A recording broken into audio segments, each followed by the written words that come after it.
ആക്കുന്നു. ഇതിന്റെ ബാക്കി വരുന്ന ഭാഗം ഇങ്ങനെ മടക്കി കൊടുക്കുക.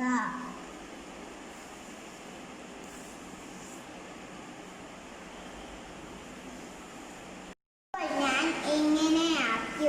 ഇനി ഈ മടക്കിയത് കീറിയെടുക്കാം.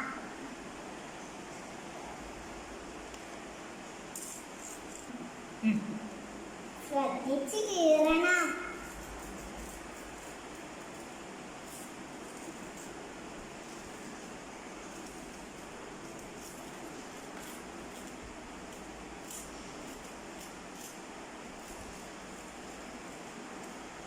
ഇപ്പോൾ ഇങ്ങനെ ആയിട്ടുണ്ട്. ഇനി ഇതാ ഇങ്ങനെ മടക്കി എടുക്കാം.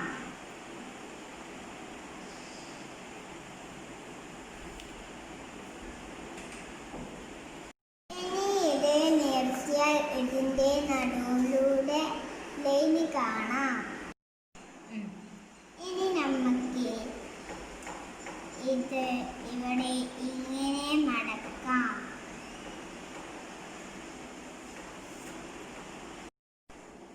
ഇനി ഇതാ ഇങ്ങനെ കൂടി മടക്കാം.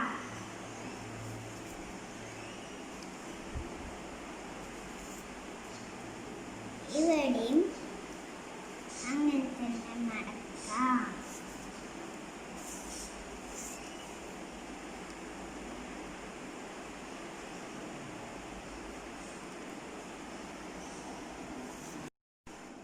ഇനി നമ്മളെ പൂച്ചക്കുട്ടിക്ക് കണ്ണും മൂക്കും മീശയും ഒക്കെ വരക്കണം.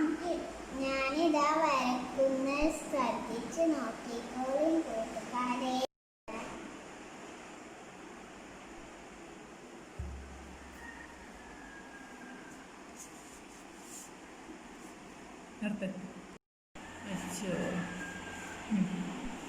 ഇതിൻ്റെ കൂടെ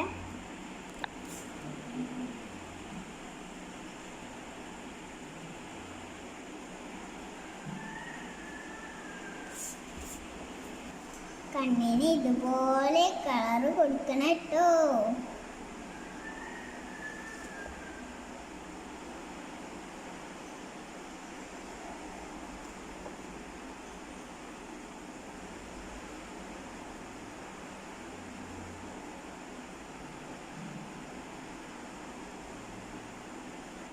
ഇനി നമുക്ക് മൂക്ക് വരക്കാം.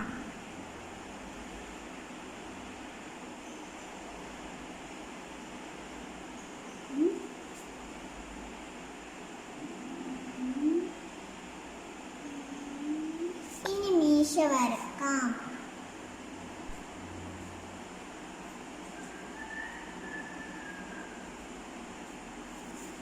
ഇതാ പൂച്ചക്കുട്ടി ഇവിടെ റെഡി ആയിട്ടുണ്ട്. പൂച്ചക്കുട്ടിയെ എല്ലാവരും